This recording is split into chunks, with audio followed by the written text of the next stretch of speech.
Installation difficile de la campagne agricole dans la province du Tuy. Les producteurs sont toujours à l'étape des semis, une situation due à la rareté des pluies et qui suscite l'inquiétude des producteurs. Et puis ils sont attributaires de parcelles, mais difficile pour eux d'entamer la mise en valeur de leur terrain. Et pour cause, les habitants résidents de la même zone refusent de déguerpir. Cela se passe au secteur 46 de l'arrondissement 11 de Ouagadougou. Des précisions dans ce journal. Mesdames, Messieurs, bonjour. Merci de suivre cette édition sur la RTB. Cela dit, les producteurs de la province du Tuy sont inquiets de la campagne agricole en cours. Dans cette partie du pays, la campagne agricole s'installe difficilement. Les producteurs sont pour la plupart au stade de semis à cause de la mauvaise pluviométrie. On voit cela avec Moumouni Barou. Au fur et à mesure qu'on avance dans le temps, l'espoir des producteurs dans la province du Tuy s'amincit. L'explication, la pluviométrie tarde à s'installer et la quantité d'eau tombée pour l'heure ne permet pas d'entamer avec sérieux les activités agricoles. Ici par exemple, à Karaba, un village situé à une dizaine de kilomètres de Houndé, la famille Sawadogo est en plein semis. Cette année, c'est dur. L'année dernière, les semis étaient à un stade avancé. Mais ce n'est pas le cas actuellement. Vous voyez, j'ai mis la fumée organique avant de labourer, mais il n'y a pas de pluie. Là, l'exploitation de Dauphiny Domboué, la situation est beaucoup plus reluisante car lui a profité des pluies précoces. Heureusement, à ma part, j'ai eu à semer un peu tôt, quoi. À un moment donné, on a eu la chance. La pluie est venue tomber. Donc, voilà pourquoi ça a poussé. Ce producteur de coton, dont le champ est situé à quelques encablures de la commune de Dohoun, se pose beaucoup de questions sur l'avenir de son champ. Pour lui, la situation est alarmante car tous ses revenus seraient basés sur l'agriculture. La saison est mal démarrée. Il n'y avait pas la pluie. Et on a cueilli un chemin. La pluie vient nous tromper, ça vient petit comme vient de semer, ça ne pousse pas. On ne sait pas que les paysans, est-ce qu'on peut se nourrir cette année à la fin de la saison? Les spécialistes de l'agriculture partagent également cette inquiétude du retard de la pluie. Mais ils estiment qu'avec la prise en compte des différents conseils pratiques, il n'y a pas de quoi s'alarmer. Au stade actuel, nous sommes aux opérations de labour. Par endroit, c'est des semis. En tout cas, comparativement à l'année passée, peut-être qu'à cette période, on était au stade de montaison. Nous conseillons en tout cas les producteurs à l'utilisation et à la production de la fumée organique. Nous proposons des variétés avec un cycle tel que le wari, le barca. Pour cette campagne agricole 2015-2016, il est prévu d'emblaver une superficie de 150 000 hectares, toutes spéculations confondues, dans la province du Tuy. Et pour la production du maïs à lui seul, il est attendu 300 000 tonnes. Et une bonne protection de l'environnement pourrait aider à éviter la rareté des pluies. Des promoteurs de projets s'intéressent à la question, mais ils devront d'abord disposer de moyens. Et suite à un appel à projet pour le financement du Fonds d'intervention pour l'environnement, 32 promoteurs de projets ont été retenus dans la région des Hauts-Bassins. Ils ont reçu vendredi dernier leur convention de financement. Le montant global de ce financement est de 400 millions de francs CFA. Le reportage de Awa Ouedraogo. Une convention d'un montant de 9 millions de francs CFA en main. Elle est représentante d'une association bénéficiaire du Fonds d'intervention pour l'environnement PFIE. Et comme elle, ce sont au total 32 promoteurs de projets qui sont retenus dans la région des Hauts-Bassins suite au deuxième appel à projet du PFIE lancé en août 2014 pour un financement d'environ 400 millions de francs CFA. Et dans notre association, on prépare le Sumbala et le Zamené. Ce financement peut nous aider à protéger l'environnement parce qu'on ne va plus utiliser le bois. La fumée aussi ne va pas nous déranger. On aura aussi des chez-soi. Le Fonds d'intervention pour l'environnement se veut un outil pour optimiser la contribution des acteurs à la base dans la mise en œuvre de la politique nationale en matière d'environnement et de développement durable. Ce qu'on attend de tous ces promoteurs, c'est la mise en œuvre effective de ce qu'ils ont soumis dans leur dossier les 2 candidatures. Le prêt FIE, Fonds d'intervention pour l'environnement, a été lancé en 2013. Il est appuyé par des partenaires techniques et financiers tels que la coopération luxembourgeoise et suédoise à travers le programme d'appui au secteur forestier. Situation politique à présent, l'Union africaine renouvelle son plein appui à la transition au Burkina Faso et à son aboutissement dans les délais convenus. L'UA réaffirme l'impératif de subordination des forces de défense et de sécurité à l'autorité publique. C'est à travers ce communiqué que je porte à votre connaissance. La présidente de la Commission de l'Union africaine, Dr Nkosazana Dlamini Zuma, continue de suivre de près l'évolution de la situation au Burkina Faso. Elle exprime sa préoccupation face à la tension qui prévaut dans ce pays depuis le 28 juin 2015, notamment à la suite d'incidents impliquant des éléments du régime de sécurité présidentielle RSP. La présidente de la Commission rappelle les dispositions pertinentes de la Charte africaine de la démocratie, des élections et de la gouvernance à laquelle le Burkina est partie et d'autres instruments connexes de l'UA. Dans ce contexte, elle souligne l'attachement de l'UA à l'impératif de subordination des forces de défense et de sécurité à l'autorité politique et au respect de l'état de droit. Elle demande instamment aux acteurs burkinabés concernés de se conformer à ces principes, de faire preuve de la plus grande retenue et de s'abstenir de tout acte de nature à compliquer le déroulement de la transition et à entraîner le pays sur la voie de l'instabilité avec toutes les conséquences qui pourraient en résulter. L'UA et la communauté internationale tiendront ceux qui feront entrave à la bonne conduite de la transition responsables de leurs actes. La présidente de la commission, se référant à l'adresse à la nation faite par le président Michel Kafando le 10 juillet 2015, se félicite de sa détermination à conduire la transition à son terme et salue les efforts soutenus qu'il déploie pour désamorcer la tension actuelle, y compris à travers la mise en place d'un cadre de concertation de sages. Elle forme l'espoir que les conclusions de ce cadre permettront de surmonter les défis dans le respect de la charte et des institutions de la transition. Elle lance un appel pressant à l'ensemble des parties prenantes burkinabais pour qu'elles fassent preuve d'un sens élevé de responsabilité et répondent à l'espoir né du changement pacifique d'octobre 2014. La présidente de la commission exprime à nouveau la profonde appréciation de l'UA à la communauté économique des États de l'Afrique de l'Ouest CEDEAO pour ses efforts soutenus en appui à la transition ainsi qu'aux Nations Unies et autres partenaires internationaux pour leur accompagnement. Elle réaffirme l'engagement de l'UA conformément à ses instruments pertinents et aux décisions de ses instances compétentes à continuer à soutenir la transition au Burkina Faso et à en faciliter l'aboutissement dans les délais convenus avec la tenue des élections présidentielles et législatives en octobre 2015. À cet égard, l'UA continuera à œuvrer en étroite collaboration avec la CEDEAO et les Nations Unies ainsi qu'avec l'ensemble des partenaires bilatéraux et multilatéraux concernés, et ce dans le cadre du groupe international de soutien et d'accompagnement de la transition au Burkina Faso. Voilà donc pour ce qui est de ce communiqué de la présidente de la Commission de l'Union africaine sur la situation politique au Burkina Faso. Et vous le savez déjà, la Haute Cour de justice de la CEDEAO a prononcé son verdict hier suite à la requête formulée par l'ex-parti au pouvoir, un verdict en faveur donc de ce parti. Et ce verdict suscite des interrogations dans l'opinion publique. Et si certains estiment que ce verdict vient en retard, conformément au calendrier électoral et qu'il ne faut pas en tenir compte, d'autres personnes trouvent qu'il ne faut pas ignorer la position de la CEDEAO au nom de la paix au Burkina Faso. On les écoute au micro de Amandine Lalsaga. Par rapport au verdict de la CEDEAO, je ne suis pas du tout content.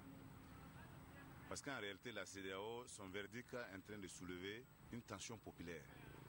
Parce que je crois que c'est suite à ce truc que tout le peuple s'est levé pour dire non au silence de la CEDEAO qui devrait dire au régime de Blaise Compaoré depuis la nuit des temps de céder le pouvoir. Ils l'ont laissé faire jusqu'à... Mais on ne peut pas aujourd'hui venir dire que non, qu'on a exclu des gens. Par rapport à quoi? Ça, il ne faut pas que ça crée la guerre. Si ça crée la violence, il ne faut pas. Si ça ne crée pas la violence, on peut. Je pense que la CEDEAO a donné tard son verdict, puisque normalement, ce qui est dit, il n'est pas autorisé de changer une loi qui régit le code électoral avant 6 mois. Le peuple ne doit pas prendre en compte le verdict de la CEDEAO.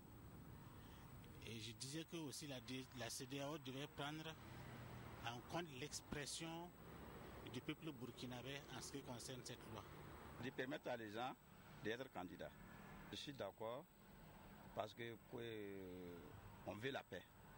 S'il fait ça, je pense qu'on aurait la paix. En rapport avec les élections à venir, la plupart des états-majors des partis politiques sont au stade de désignation de leurs candidats à la présidentielle. Dans cette édition, nous faisons une halte sur les conditions d'éligibilité. Alors, qui peut être candidat cette année à la présidentielle? C'est le sujet de la chronique politique réalisée par Viviane Senerbego. Vous voulez être candidat à l'élection présidentielle du 11 octobre 2015?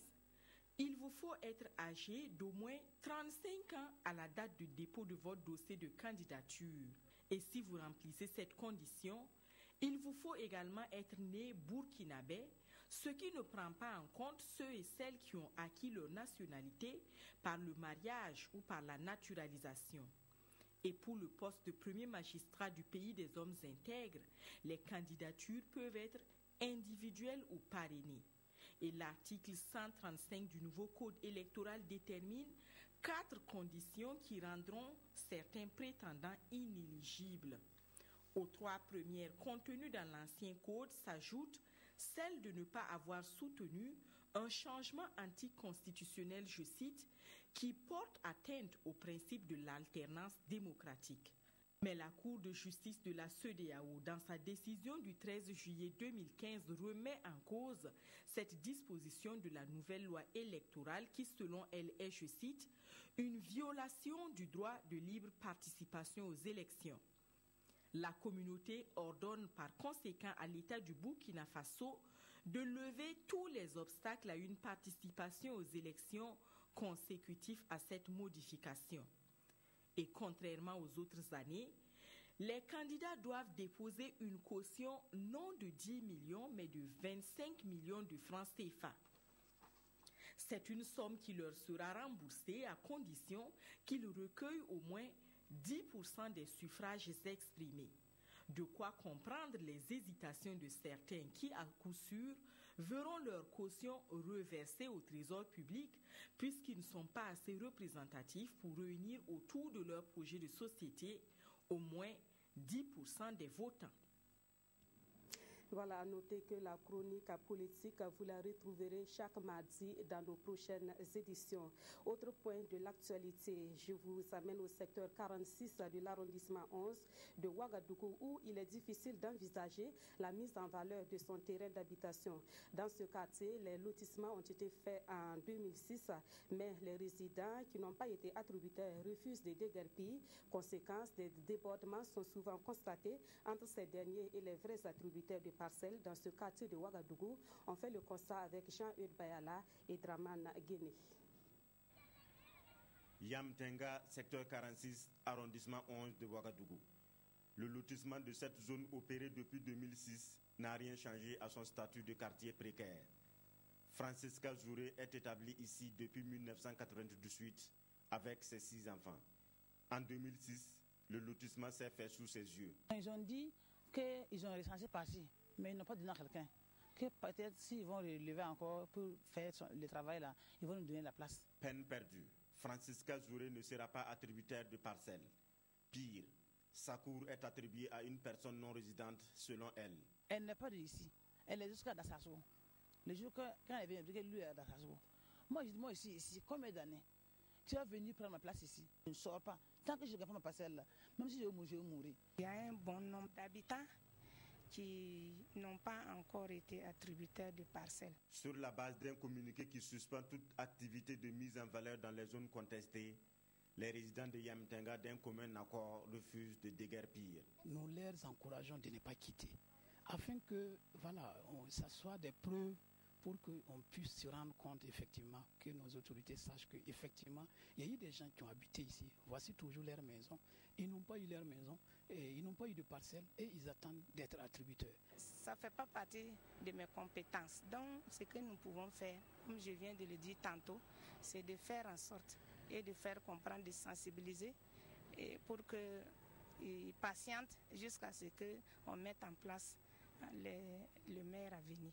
Chez certains, par contre, la coexistence est pacifique. Mon voisin, ça ne dépasse pas 2 semaines. Il m'a demandé que, ils sont plus de 6 personnes dans mon parcelle avec sa famille, mais c'est dans 8 tôles. Il a demandé même d'ajouter 8 tôles. J'ai dit, il n'y a pas de problème. La cour, là, c'est pour nous tous. Les jours que vous aussi vous gagnez pour eux, vous pouvez partir. Pour les non-attributaires constitués en comité de veille, plus de 75% des résidents réels n'ont pas eu de parcelle. Bras de fer donc entre attributaires et non-attributaires. Un bras de fer qui ne saurait trouver solution sous la délégation spéciale si ce n'est la patience. Patience, mais pour combien de temps encore?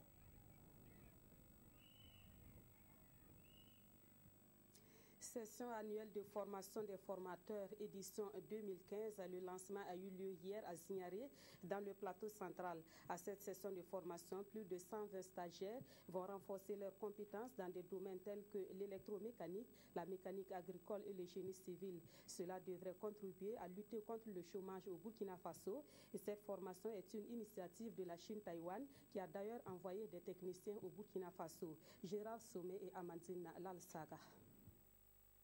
La 4e session de la formation des formateurs a réuni à Zignaré dans l'Oubritenga 122 stagiaires venus de différentes régions du Burkina. Pour la promotion 2015, 8 filières sont ouvertes au profit des stagiaires pour plus de 45 jours de formation. Une formation qui sera assurée par des experts venus de la Chine-Taïwan, pays initiateur du projet. On va faire la certification parce qu'il faut faire confiance aux entrepreneurs privés surtout, de savoir, de reconnaître la valeur de notre certification. On va aussi, à travers le centre de formation professionnelle de référence à Zignaré, d'établir une plateforme pour augmenter l'accès au marché d'emploi. Débuté en 2012, le projet a déjà permis de former plus de 300 stagiaires, toute chose qui contribue à lutter contre le chômage au Burkina Faso. Et la partie burkinabé de souhaiter sa pérennisation. Nous considérons qu'une telle initiative doit être poursuivie parce que la lutte contre le chômage des jeunes véritablement est liée impérativement à une formation de qualité de nos stagiaires. La pérennisation du projet, c'est également l'ambition de la République de Chine-Taïwan qui envisage la construction d'un autre centre de formation professionnelle de référence à Bobo-Dioulasso.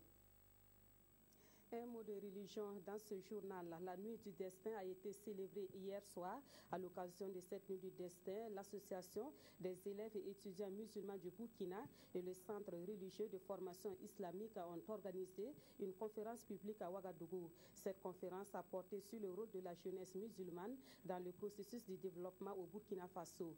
La nuit du destin a aussi été marquée par des séances de lecture du Coran et de prière jusqu'au petit matin. Issaka Ouedraogo, Ismaël Dilo.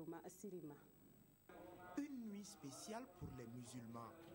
La 27e nuit du mois de Carême, encore appelée nuit du destin, est pleine de symbolique. Au cours de cette nuit-là, les musulmans sont appelés à adorer toute cette nuit-là, autant que Dieu leur a donné les capacités et les moyens, leur Seigneur, pour espérer de leur Seigneur miséricorde et pardon. Et tout au long de cette nuit, si vos invocations sont exaucées, vous êtes sûr d'avoir été pardonné et vous bénéficiez de la miséricorde de l'adoration de 1000 mois, c'est-à-dire 83 années d'adoration, qui vous est donnée au cours seulement d'une nuit. Pour agrémenter cette nuit, l'Association des élèves et étudiants du Burkina, AEMB, et le Cercle d'études, de recherche et de formation islamique, CERFI, ont tenu une conférence sur le thème « Place et rôle du musulman dans le développement de la nation ». La question du développement pour nous, pays qui n'arrivons pas à prendre en charge les besoins essentiels de nos populations est essentiel, est prioritaire. Donc il appartient à chaque musulman aujourd'hui de savoir que l'heure n'est pas à l'observation passive, l'heure est à l'engagement, à tous les niveaux, au niveau de la société civile, au niveau de la société politique, dans tous les chantiers du développement, le musulman doit être un acteur du développement. Lecture de Coran accompagnée de prières ont couronné cette nuit du destin. Une nuit au cours de laquelle les fidèles musulmans ont imploré la grâce d'Allah afin qu'il y ait une paix et une cohésion sociale durable au Burkina Faso. En culture, je vous invite à découvrir l'œuvre du balafoniste Nani Palé de la région du Sud-Ouest. Il est décédé en 1982, mais il reste célèbre à cause de son œuvre. L'une des marques de sa célébrité, elle a été la composition de l'indicatif de la radio Haute-Volta en 1963. Il faut savoir qu'en pays Lobi, d'où Nani Palé est originaire, le balafon est un instrument qui fait l'objet d'un grand respect. Il est très utilisé lors des funérailles et à l'occasion des grandes fêtes. Draman Dadien.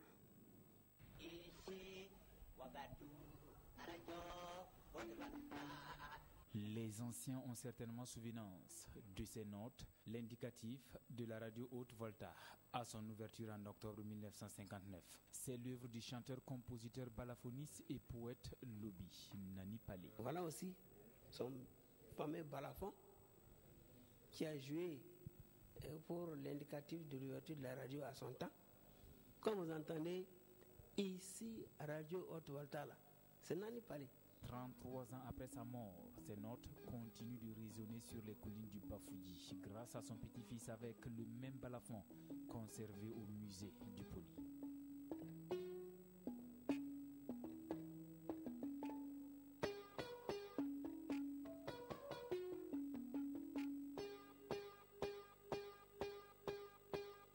Nous, on était petits quand elle est décédée.